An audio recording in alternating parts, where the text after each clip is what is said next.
آمین. Thank you sister Anila. خداوند آپ کو بہت برکت دے اس خوبصورت پرستش اور دعا کے وسیلہ سے. آپ کی خدمت کو خداوند اپنی پاک حضوری میں قبول کرے اور کثرت کی برکت دے اور ہمیشہ آپ خداوند میں اسی طرح مگن اور مسرور رہیں. آمین. میں بڑی عزت اور احترام کے ساتھ اپنے خداوند عظیم جو ہمارا خدا ہے اور اس کا خادم عظیم ہے دعوت دیتی ہوں کہ آج جو خداوند نے آپ کو کلام دیا ہے وہ خداوند کے لوگوں تک پہنچائیں اور اس کلام کے وسیلہ سے خداوند آپ کو بہت برکت دے، کیونکہ اس نے اپنے کلام میں لکھا ہے کہ وہ اپنے خادموں کو آگ کا شعلہ بنا کر اپنے جلال کے لیے کثرت سے استعمال کرتا ہے. خداوند آپ کو بہت برکت دے. ویلکم پاسٹر جی. خداوند یسوع مسیح کے بابرکت اور جلالی نام میں میری طرف سے اور میرے گھرانے کی طرف سے آپ سب کی خدمت میں سلام، آداب، جی آیاں ویلکم کہتے ہیں. اور کافی عرصہ کے بعد ہمارے ساتھ سسٹر سمر سرافین جو ہیں وہ ہمارے ساتھ آئے ہیں. سسٹر جی میں جانتا ہوں کہ آپ کافی ان دنوں میں مصروف تھے، لیکن خداوند کا شکر ہے کہ آج آپ پھر ہمارے ساتھ اس آئی ڈی میں شریک ہوئے اور ایک ذمہ داری کو آپ نے قبول کیا. ہم شکر گزار ہیں خداوند کے کہ جس نے ہم سب کو زندگی عطا کی ہے اور اس زندگی کے اندر بہت ساری خوشیاں جو ہیں وہ خداوند نے ہمیں عطا کی ہیں. اور ابھی ہم نے 2-4 دن پہلے عید قیامت المسیح کی جو سیلیبریشنز تھی، خوشیاں جو تھی، تہوار تھا، ہم نے اس کو منایا ہے. اور ہم خداوند کا شکر کرتے ہیں کہ زندگی میں خداوند ایسی خوشیاں ہمیں عطا کرتا ہے اور یہ ایک بہت بڑا انمول تحفہ ہے خداوند کی طرف سے جو خداوند ہمیں زندگی جیسی نعمت عطا کرتا ہے. بہت بہت شکریہ تمام پرستاروں کا جنہوں نے پرستش کی ہے اور دل کے ساتھ پرستش کی ہے. اور میں ذاتی طور پر ایمان کی مضبوطی کو حاصل کیا ہے. اس پرستش کے وسیلہ سے بڑی طاقت، تقویت جو ہے وہ ملتی ہے جب آپ پرستش کرتے ہیں. اور جو دعائیں آپ کرتے ہیں اس کے لیے میرے لیے دعا کی سسٹر نیلا نے، اور نہ صرف میرے لیے بلکہ تمام سننے والوں سے بھی ان کے لیے بھی دعا کی ہے کہ خداوند تو ہمیں اچھے لسنرز بنا اور ہمیں کلام کو سننے والے بنا، اور نہ صرف محض سننے والے باقی اس پر عمل کرنے والے بھی بنا. بہت بہت شکریہ آپ سب کا. آئے ہم آج خداوند کے زندہ پاک کلام کو پڑھیں گے. سسٹر زیبا سے میری درخواست ہوگی کہ وہ پلیز پڑھنے میں رہنمائی کریں. جیسا کہ آپ دیکھ سکتے ہیں کہ ہمارا آج کا جو ٹائٹل تھا، عنوان تھا، اس کے مطابق جو ٹیکسٹ لکھا گیا ہے وہ جان چیپٹر 15 اور اس کی پہلی 5 آیات جو ہیں وہ پڑھنے میں ہماری رہنمائی کریں گی sister Zeba. Thank you pastor ji. آئے ہم کلام مقدس میں سے پڑھیں گے مقدس یوحنا کی انجیل اس کا 15 باب اس کی پہلی 5 آیت مقدسہ ہم پڑھیں گے. جان چیپٹر 15 1 to 5 ورس تک پڑھیں گے ہم. انگور کا حقیقی درخت میں ہوں اور میرا باپ باغبان ہے. جو ڈالی مجھ میں ہے اور پھل نہیں لاتی اس سے وہ کاٹ ڈالتا ہے، اور جو پھل لاتی ہے اسے چھانٹتا ہے تاکہ زیادہ پھل لائے. اب تم اس کلام کے سبب سے جو میں نے تم سے کیا پاک ہو. تم مجھ میں قائم رہو اور میں تم میں. جس طرح ڈالی اگر انگور کے درخت میں قائم نہ رہے تو اپنے آپ سے پھل نہیں لا سکتی، اسی طرح تم بھی اگر مجھ میں قائم نہ رہو تو پھل نہیں لا سکتے. میں انگور کا درخت ہوں، تم ڈالیاں ہو. جو مجھ میں قائم رہتا ہے اور میں اس میں، وہی بہت پھل لاتا ہے، کیونکہ مجھ سے جدا ہو کر تم کچھ نہیں کر سکتے. पाक कलाम के पढ़े और सुने जाने पर खुदा की खास बरकत हो। खुदा का शुक्र हो। खुदावंद का शुक्र हो। बहुत बहुत शुक्रिया सिस्टर ज़ेबा नथानियल। खुदावंद आपको कसरत से बरकत अता करे। आपने इस हवाला को पढ़ने में मेरी रहनुमाई की है और ये बहुत ही खूबसूरत हवाला है और इस हवाला को पढ़ने से बड़ी कुव्वत मिलती है, बड़ी ताकत, बल्कि मैं अगर ये कहूँ कि हमें एक हौसला मिलता है। हमारे ईमान की मजबूती जो है वो इससे होती है। और बार बार हम इन हवाला जात को पढ़ते हैं ताकि अगर भूल चूल कहीं हो जाती है, हमसे कोई कुताही सरजद हो जाती है, तो हम इन हवाला जात को पढ़कर फिर से रिन्यू हो जाते हैं, फिर से दोबारा से हम उसके साथ अपने टूटे हुए तल्लक को जोड़ लेते हैं। मैंने फ्लायर पर जो टाइटल लिखा था वो था कि मेरे बगैर तुम कुछ नहीं कर सकते। और ये जुमला हमने अक्सर अपने अजीजों से, दोस्तों से जरूर सुना होगा कि मेरे बगैर तू कुछ नहीं कर सकता। पंजाबी में इसलिए बोला क्योंकि हम अक्सर घरों में पंजाबी बोलते हैं और अपने अजीजों का अरब के साथ भी पंजाबी बोलते हैं कि मेरे बगैर तुम कुछ नहीं कर सकते। Without me you can not do anything, बल्कि यू कैन डू नथिंग, कुछ भी नहीं कर सकते। और ये जुमला जो होता है ये सोचने पर मजबूर कर देता है कि ये बात जो उसने कही है, ये क्या बात कर रहा है, ये कौन होता है जो मुझे ऐसी बात कहे कि मैं इसके बगैर कुछ कर ही नहीं सकता। क्या मेरे पास कोई काबिलियत नहीं है? क्या मेरे ज़हन नहीं है कि मैं सिर्फ और सिर्फ इसकी मदद से ही आगे बढ़ सकूं? मेरे पास कोई सलाहियत, कोई स्किल नहीं है जो मुझे किसी और की मदद की जरूरत पड़े। ये दुनियावी सोच है और ऐसी दुनियावी सोच के अंदर ऐसे ख्यालात आ जाते हैं जब कोई ये कहता है कि मेरे बगैर तुम कुछ भी नहीं कर सकते। ये हवाला जो अभी पढ़ा गया है, इबादत से पहले मैं पूछ रहा था भाई सूरत से कि ये किसके अल्फाज हैं, तो भाई सूरत ने कहा कि ये खुदावंद के अल्फाज हैं, हमारे खुदावंद यीशु मसीह के अल्फाज हैं। कि हमारा खुदावंद यीशु मसीह फरमाते हैं कि आखिरी आयत जो 5वीं आयत को पढ़ा गया है, तो इसी आयत को देखकर तो मैंने ये टाइटल जो था ज़हन के अंदर आया कि वहां पर लिखा है क्योंकि मुझसे जुदा होकर तुम कुछ नहीं कर सकते। इसका मतलब है कि ये एक हकीकत है कि हम यीशु के बगैर कुछ नहीं हैं। और हम सब इस बात पर ईमान रखते हैं कि अगर हम ये कहें कि हम अपनी ताकत के साथ ये कर लेंगे या वो कर लेंगे, तो ये गलत है। यीशु के बगैर हम कुछ भी नहीं है और कुछ भी नहीं कर सकते।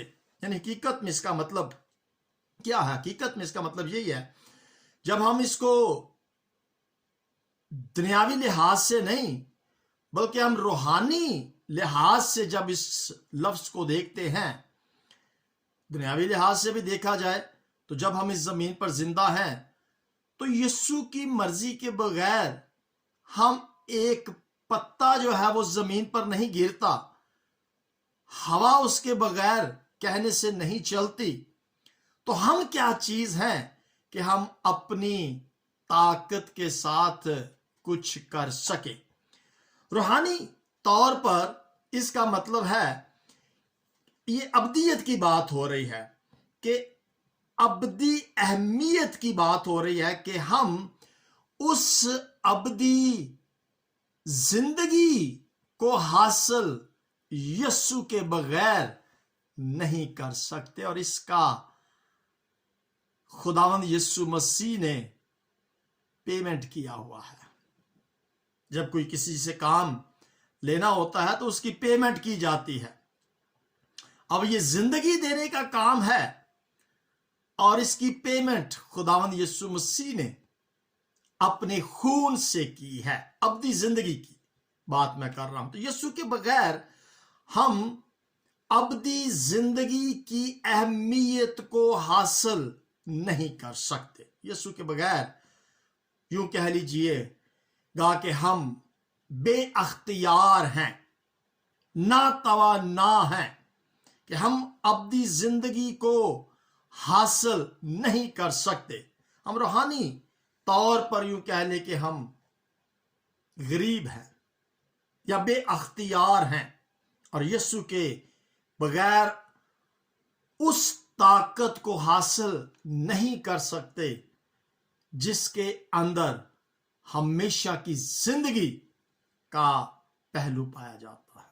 इसका मतलब है कि अगर हमें ये वादा किया गया है कि तुम जिंदगी पाओ और कसरत की जिंदगी पाओ, तो उस कसरत की अब्दी जिंदगी को हासिल करने के लिए हमें यीशु के साथ जुड़े रहने की, उसके बगैर हम कुछ नहीं कर सकते। तो ये अल्फाज सही साबित होते हैं कि यीशु के बगैर हम कुछ भी नहीं है। अभी भाई सूरत ने वो गीत भी मेरे फरमाइश पर गाया कि मैं कुछ भी नहीं हूं तेरे सिवा।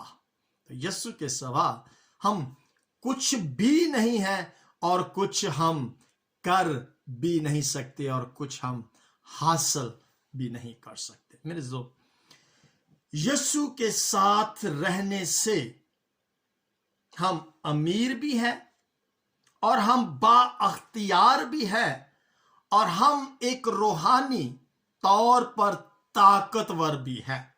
यानी कि उसकी ताकत के साथ हम उस अब्दी जिंदगी को हासिल कर सकते हैं। यानी कि उसकी उस मिरास को हम हासिल कर सकते हैं जिसके अंदर अब्दी जिंदगी का असर पाया जाता है।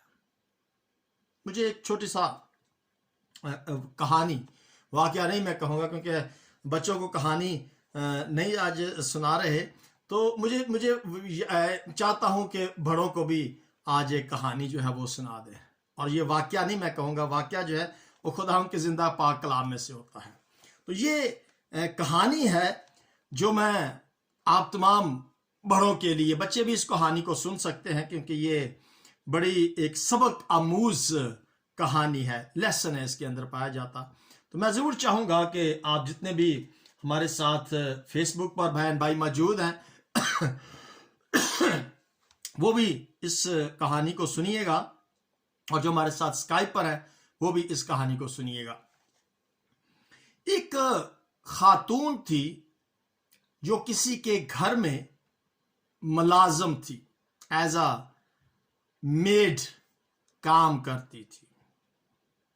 अमीर शख्स था और अमीर लोग अपने घरों के अंदर काम करने के लिए कुछ मुलाजमीन को हायर करते हैं ताकि वो उनके घर की देखभाल कर सके। तो इसी तरह ये एक अमीर शख्स था जिसने एक मेड को अपने घर में काम करने के लिए एक मुलाजमा रख लिया। डेफिनेटली उसको सैलरी वगैरह देता था और उसके साथ साथ उसका एक बेटा था, उस बेटे की भी वो देखभाल करती थी। उसकी निगहदार, छोटा बेटा था और उसकी भी क्योंकि उसकी वालदा नहीं थी और उसकी वालदा जो थी वो वफात पा चुकी थी, लिहाजा वो मेड जो थी वो उस बच्चे की भी केयर करती थी और साथ साथ घर का जो काम था वो भी संभालते थे, क्योंकि कोई खातून नहीं थी उस बच्चे की वालदा या उस अमीर शख्स की जो वाइफ थी वो नहीं थी। लिहाजा काफी अरसे तक वो मेड जो थी वो उस घर में काम करती रही। जब बच्चा टीनेजर हुआ, यानी कि 15 साल की उम्र तक पहुंचा, तो बच्चा बीमार हो गया और बीमारी اس حد تک پہنچ گئی کہ وہ اس جہان فانی سے کوچ کر گیا. افسوس اس میڈ کو بھی ہوا. ڈیفینیٹلی والد کو تو دکھ تھا، بلکہ اس کا دکھ اتنا زیادہ ہو گیا کہ اس کا دل ٹوٹ گیا. یعنی کہ بہت ہی وہ اندر سے ٹوٹ گیا، اس صدمے کو برداشت نہ کر سکا، لہذا وہ بھی اس جہان فانی سے کوچ کر گیا. امیر شخص تھا، لہذا کوئی بھی اس کا وارث نہیں تھا جو اس کی دولت جو تھی اس کو اس کے ہینڈ اوور کیا جائے.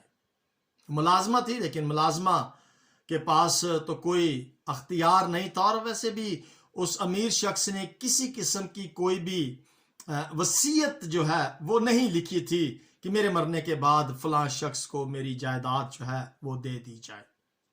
اس کا کوئی عزیز رشتہ دار بھی نہیں تھا جس کے ذمہ وہ اپنی یہ جائیداد جو تھی وہ اسے لگاتا.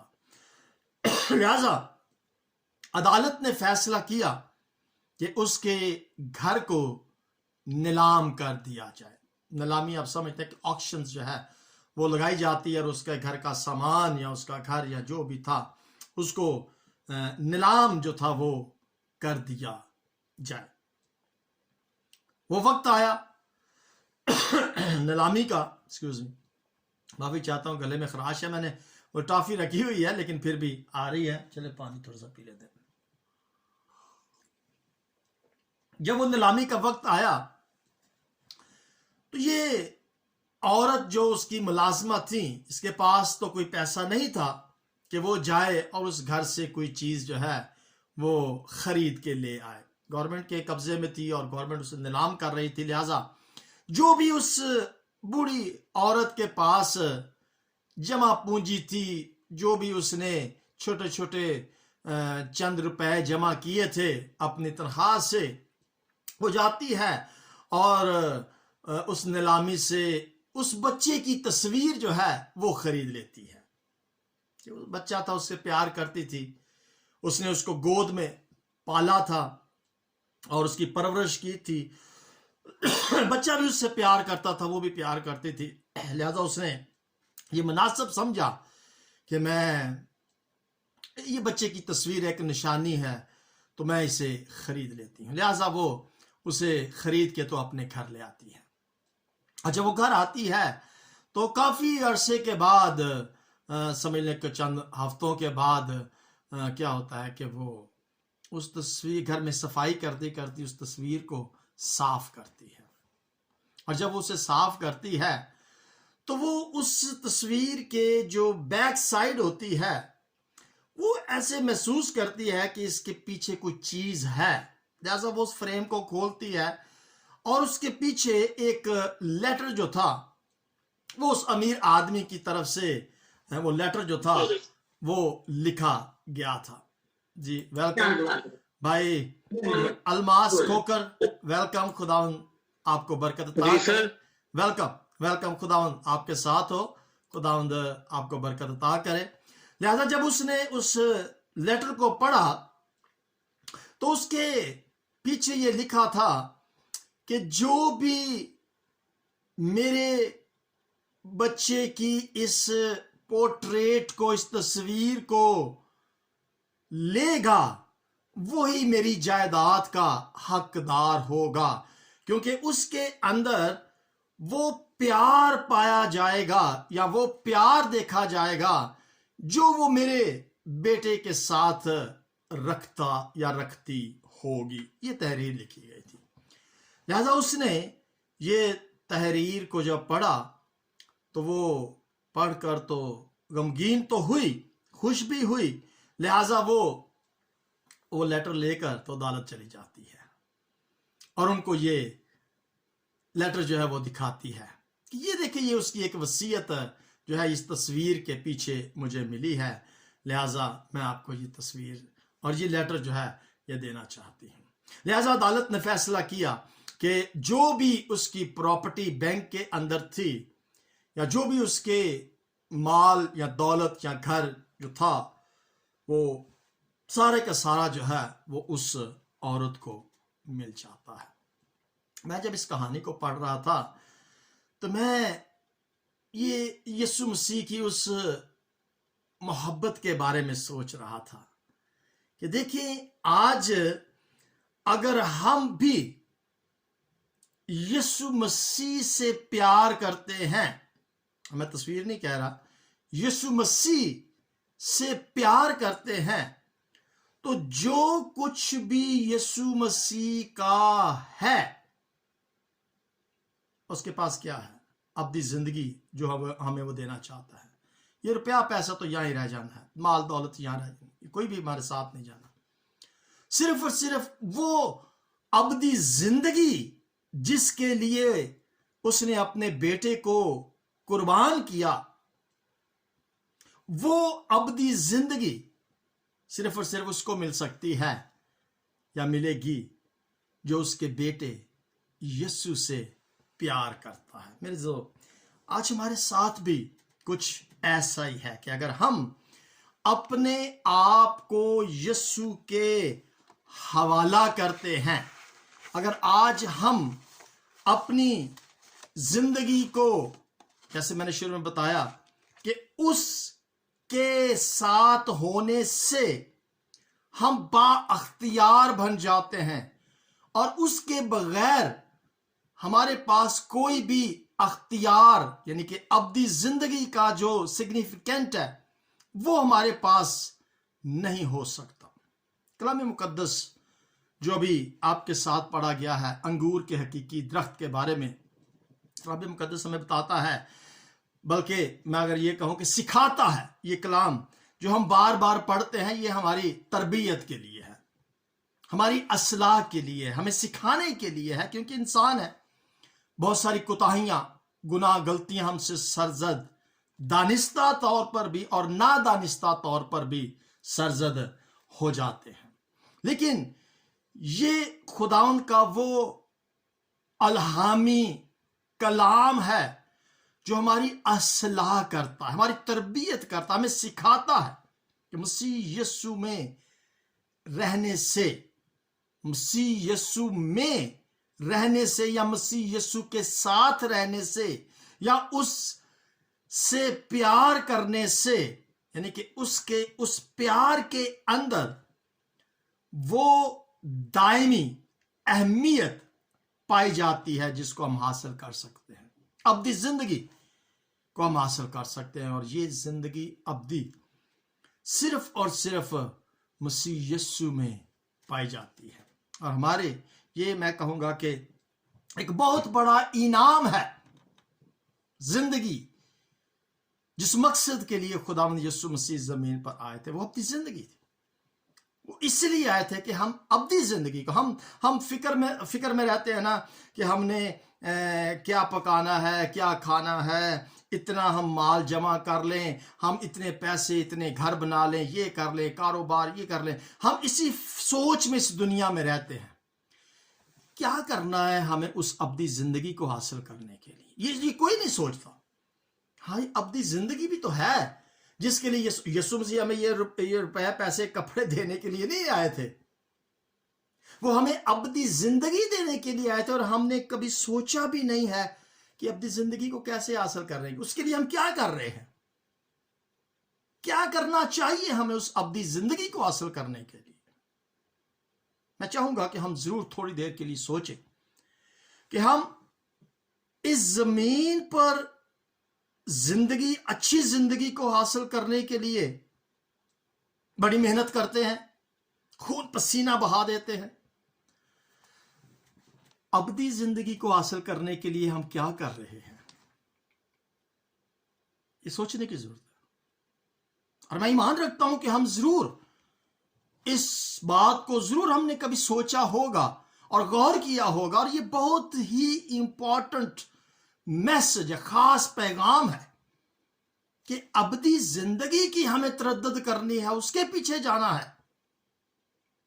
और यीशु मसीह ने कहा है कि मेरे बगैर तुम कुछ नहीं कर सकते। इसका मतलब है कि यीशु मसीह में रहने से, यीशु मसीह के साथ जुड़े रहने से, यीशु मसीह में कायम रहने से, ये मैं लबो-लब आप बता रहा हूं, ये जो पहली 5 आयत पढ़ी है ना अंगूर के दरख्त के बारे में, कि जब तक ये ब्रांच, ये शाख जो होती है, ये उस दरख्त के साथ पैवस्त नहीं रहेगी, जुड़ी नहीं रहेगी, तो वो फल नहीं ला सकती।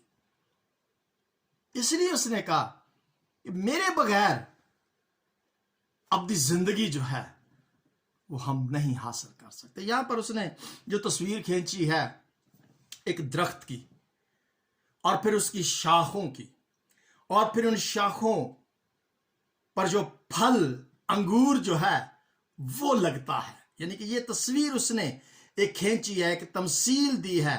और खुदावंद यीशु मसीह ये तमसील जो है ये इसीलिए बताते थे कि हम उसे अच्छी तरीके से समझ सकें कि असल बात जो खुदावंद यीशु मसीह बताना चाहते हैं वो क्या है।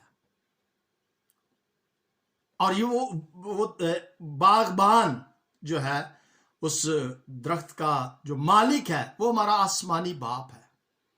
यीशु मसीह वो दरख्त है, हम वो शाखें हैं, और अब उन शाखों के अंदर वो फल देखना चाहता है। ये फल की बात मैं कर रहा हूं, फ्रूट्स, वो केला, अमरूद, सेब की बात नहीं मैं कर रहा, मैं उस फल की बात कर रहा हूं। यीशु मसीह यहां उस फल की बात कर रहे हैं जो यीशु मसीह मेरी और आपकी जिंदगी में देखना चाहता है। अब हमारे साथ तो कोई केला या फ्रूट या कोई सेब तो नहीं लग सकता ना।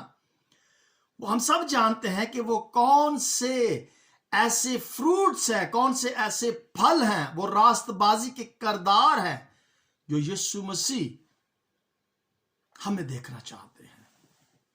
बाप बागबान है, वो दरख्त है, और वो हम में जो शाखें हैं उनमें वो फल देखना चाहता है। कभी पता नहीं, शायद आपका कोई इत्तफाक हुआ हो उस अंगूर के बेल को देखने का जहां पर वो फल लगते हैं। अब देखें यहां पर जो पॉइंट है वो बिल्कुल क्लियर है कि जब तक वो शाख उस दरख्त के साथ, यानी कि उस अंगूर का जो भी बेल होती है, जो मेन तना होता है, उसके साथ जुड़ी रहेगी तो वो फल लाएगी। अगर हम यीशु मसीह के साथ कायम नहीं है, ये कायम की बात हो रही है। यहां पे लिखा है कि जो डाली मुझ में यहां पे लिखा है अंगूर का की दरख्त मैं हूं, मेरा बागबान है। तीसरी आयत में लिखा है अब तुम उस कलाम के सबब से जो मैंने तुमसे किया पाक हो, तुम मुझ में कायम रहो, तुम मुझ में कायम रहो, और मैं तुम में। जिस तरह डाली अंगूर के दरख्त में कायम ना रहे तो आपसे फल नहीं ला सकती। कायम रहने से फल मिलता है, कायम नहीं है तो फल नहीं है। ये फल जिंदगी, अब्दी जिंदगी की बात हो रही है, और उस अब्दी जिंदगी को हासिल करने के लिए वो उस फल की बात कर रहा है। मेरे जीजों, फल क्या है हम इस चीज से भी वाकिफ हैं। वो रास्तबाजी के वो फल की बात कर रहा है, और हम गलतियों के पढ़ते हैं कि वो कौन से रास्तबाजी के फल हैं, वो कौन से रूह का फल है जो यीशु मसीह हमें देखना चाहता है। और यहां पर वो एक प्रैक्टिकल बात जो है वो कर रहा है। कायम जब तक है हम उस अब्दी जिंदगी के वारिस हो सकते हैं। अगर हम उसमें कायम नहीं हैं तो फिर क्या होता है, वो डाली काट डाली जाती है आग में, बेकार किसी ना काम की आग में झोंकने की जरूरत। एक बड़ी खास आखिरी बात मैं यहां पर बताऊंगा, टाइम तो हमारा हो चुका है। दूसरी आयत के अंदर एक बात लिखी गई है, हमने पहली 5 आयत को देखा, लेकिन दूसरी आयत जो है मैं इस पर थोड़ी देर के लिए 2 मिनट के लिए गौर करना चाहूंगा। लिखा है कि जो डाली मुझ में है और फल नहीं लाती। अब देखिए, हम गौर करने की बात है, एक डाली है जो कायम तो है लेकिन फल नहीं ला रही। ایسی بہت ساری ڈالیاں ہیں جو ظاہری طور پر تو ایسے لگتی ہے کہ وہ درخت کے ساتھ ہیں. بھائی پرسوں چوتھ کی بات ہے کہ میرے گھر کے اندر ایک پودا لگا ہوا تھا، تو وہ کافی سالوں سے پودا لگا ہوا تھا، تو اس پودے کی شاخیں تو لمبی ہو گئی تھیں، لیکن اس کے اندر جو پتے تھے وہ مرجھا رہے تھے اور دوسرے نئے پتے نہیں آ رہے تھے. تو میں نے کیا کیا، میرا پرسوں کی بات ہے کہ میں نے اس سارے کو نکالا، جو اس کے اندر شاخیں پھل پتے نہیں اس کے اندر آ رہے تھے، پھل والی نہیں تھی، صرف پتے جو خوبصورت جیسے منی پلانٹس ہوتا ہے یہ وہ تھا. تو پھر اس کو میں نے کاٹا اور جو اچھی شاخیں تھی ان کو دوبارہ اس کے اندر لگایا. تو آج تقریباً 2-3 گھنٹے پہلے میں نے دیکھا کہ وہ پتے پھر سے ان کے اندر طاقت آ گئی ہے اور وہ بالکل سیدھے ہو گئے ہیں. تو پہلے وہ ایسے مرجھائے ہوئے تھے، اب میں نے دیکھا ایک رات کے اندر وہ ایسے بالکل سیدھے پتے ہو گئے ہیں، یعنی ایسے ان کے اندر جیسے جان آ گئی ہے. تو جب وہ لمبی سی شاخ تھے تو اس کے اندر وہ طاقت جو تھی وہ نہیں جا رہی تھی. اب یہاں پر لکھا ہوا ہے کہ بہت ساری ایسی شاخیں ہیں جو درخت کے ساتھ قائم تو ہیں لیکن پھل نہیں ہے. اس کو وہ کیا کرتا ہے، چھانٹتا ہے. اب یہ چھانٹنا چوز کرنا یا چناؤ کرنا نہیں ہے، یہ چھانٹنے کا مطلب ہے کٹنگ کرنا. یعنی کہ وہ آپ نے کبھی دیکھا ہوگا، مجھے اچھی طریقے سے یاد ہے جب میں کوئٹہ میں تھا تو میرا ایک چرچ ممبر تھا، اس کا نام منچا تھا. تو اس کے گھر ہم جایا کرتے تھے. اس کا جو صحن تھا، اس کے صحن کے اوپر براندے میں، یعنی براندے سے آگے جو صحن تھا اس کے اندر ایسے شاخ پورا چھت بنا ہوا تھا. انگور کی جو ٹہنیاں تھی اس کا ایسے پورا جو چھت جو تھا کم از کم میرا خیال ہے کوئی 5-6 فٹ چوڑا تھا اور کافی لمبا تھا. وہ ایسے بالکل جسے کہتے ہیں نا چھجا سا وہ بنا ہوا تھا، چھپرا سا بنا ہوا تھا. اور وہ کیا کرتا تھا کہ ہر سال وہ ان کو نہ کاٹتا تھا، اس کی شاخوں کو، جن شاخوں پر وہ پھل لگ جاتا تھا نا اور پھر وہ سوکھ جاتی تھی وہ اس کو کاٹ. میں نے اس سے پوچھا کہ بھائی منشا تو یہ کیوں کاٹ دیتا ہے اس کو؟ کہتا پادری صاحب جی اگر انہوں کٹاں گے نہیں تو پھر یہ پھل نہیں دیں گے. یعنی کہ وہ شاخیں کمزور ہو جاتی ہیں اور وہ پھل نہیں دیتی. اس پھل کو حاصل کرنے کے لیے ان شاخوں کو کاٹنا، تراشنا یا ٹرم کرنا جو ہوتا ہے، ٹرمنگ کرنا وہ ضروری ہوتا ہے. اور پھر جا کر وہ نئی شاخیں جب نکلتی ہیں تو وہ طاقتور ہوتی ہیں اور پھر اچھا پھل جو ہے وہ لگتا ہے، کوالٹی والا پھل. پھل لگنا اچھی بات ہے، لیکن ہمارا مالک جو ہے وہ چاہتا ہے کہ ان شاخوں کے اندر طاقتور اور ایک کوالٹی والا پھل جو ہے، اور یہ ہر ذمہ دار جو ہوتا ہے، ہر باغبان جو ہے وہ چاہتا ہے کہ اس کی فصل اچھی ہو، پچھلے سال سے اور اچھی ہو، اور اس کا پھل جو ہے وہ کوالٹی وائز ہونا چاہیے، کوانٹیٹی کے لحاظ سے بھی اور کوالٹی لحاظ سے بھی اس کا پھل جو ہے وہ بہترین ہونا، اچھا ہونا چاہیے، بہترین ہونا چاہیے. یہی بات ہمارا نجات دہندہ خداوند یسوع مسیح مجھ میں اور آپ میں دیکھنا چاہتا ہے. وہ کوالٹی والا پھل جو ہے، اور اس کوالٹی والے پھل کو حاصل کرنے کے لیے ہمارا نجات دہندہ ہماری کانٹ چھانٹ کرتا ہے. اب یہ کانٹ چھانٹ کیا ہے؟ کانٹ چھانٹ وہ ڈسپلن ہے، وہ اصول ہیں جو ہماری زندگی کے اندر پائے جاتے ہیں. اور وہ چاہتا ہے کہ بہت سارے ایسے کام، ایسے ڈسپلنز، ایسے اصول جو ہماری زندگی کے اندر ہیں، ہم ان اصولوں کو ترک کریں جو پھل نہیں لا رہے، جن سے کوئی فائدہ نہ دنیاوی لحاظ سے ہو رہا ہے اور نہ روحانی طور سے اس کا کوئی